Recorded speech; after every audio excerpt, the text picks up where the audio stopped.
महाराज जी का आशीर्वाद प्राप्त हो रहा है। संत रविदास जी के सेवक संतोष दास भारती जी आदरणीय कमलनाथ जी को आशीर्वाद देते हुए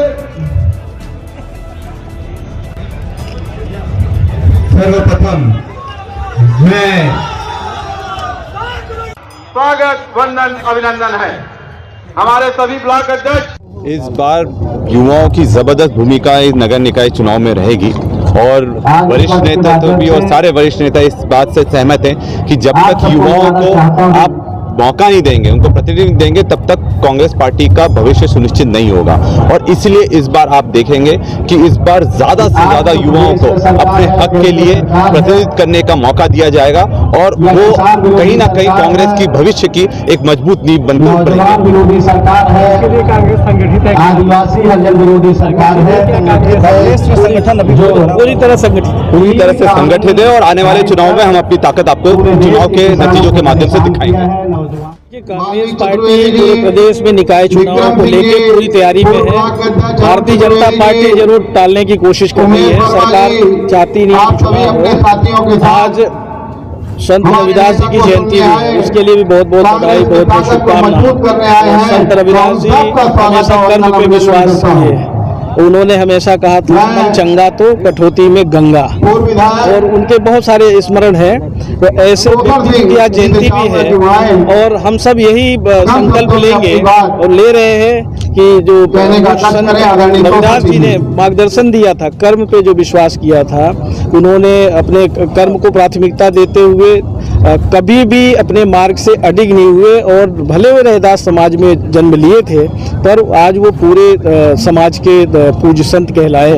तो हम सबको भी आज झूठ फरोख की राजनीति चल रही है। एक तरफ संत रविदास जी थे, कर्म के लिए उन्होंने गंगा जी में स्नान करना छोड़ दिया था और सिक्का जो भेजा था तो वहाँ गंगा जी ने ऊपर आके उनका सिक्का ग्रहण किया था। तो आज ऐसे व्यक्तित्व की आवश्यकता है, इनसे हमें मार्गदर्शन लेना चाहिए। तो झूठ फरे अच्छे दिन से शुरू करके आत्मनिर्भर पर छोड़ दिया, महंगाई चरम सीमा पर है, बोलते कुछ और हैं करते कुछ हैं, चाहे प्रदेश की सरकार हो चाहे केंद्र की सरकार हो, बेरोजगार चरम सीमा पर है। आज 2000 प्रतिवर्ष रोजगार देने की बात कहते, महंगाई कम करने की बात कही थी।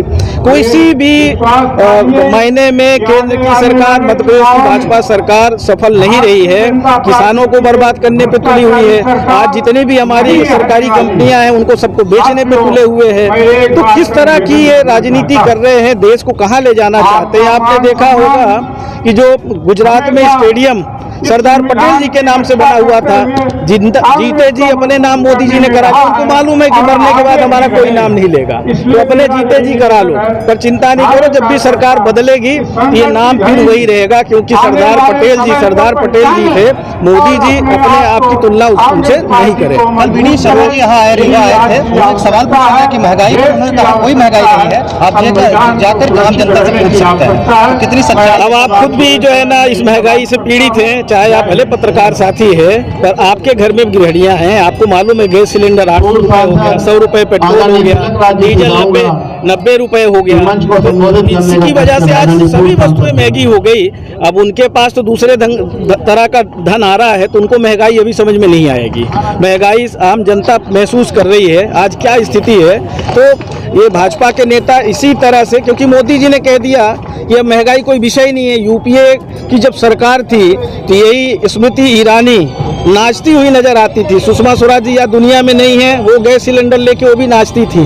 बहुत सारे इनके नेता हैं जो महंगाई को लेके बात करते थे और कहते थे हम आधी कर देंगे सरकार हमारी बनेगी, तो कुछ भी नहीं किया, एक भी काम नहीं किया। जितने वादे किए थे एक भी काम नहीं किया, पूरे देश को बिखरा के रख दिया है। आज कोरोना के संक्रमण काल में किस तरह की बेरोजगारी बढ़ी है, किस तरह की अर्थव्यवस्था चौपट हो गई इनकी गलत नीतियों की वजह से। नोटबंदी, जीएसटी, एफडीआई लगातार गलत निर्णय कर रहे हैं और इनके गलत निर्णय की वजह से आज हमारा देश हम कह सकते हैं कि पूरी तरह से अव्यवस्थित हो गया। और इसके लिए पूरी तरह से भाजपा के लोग जिम्मेदार है और अब समय आ गया है, देश की जनता इनको जवाब देगी। मध्य प्रदेश की जनता भी, अभी पंजाब में चुनाव हुआ है, स्थानीय नगरीय निकाय चुनाव राजस्थान में हुआ है, हमारे किसी को भी मौका नहीं मिला, सिर्फ और सिर्फ कांग्रेस को मौका मिला है और यहाँ भी यही होने वाला, इसीलिए भगने की कोशिश कर रहे हैं।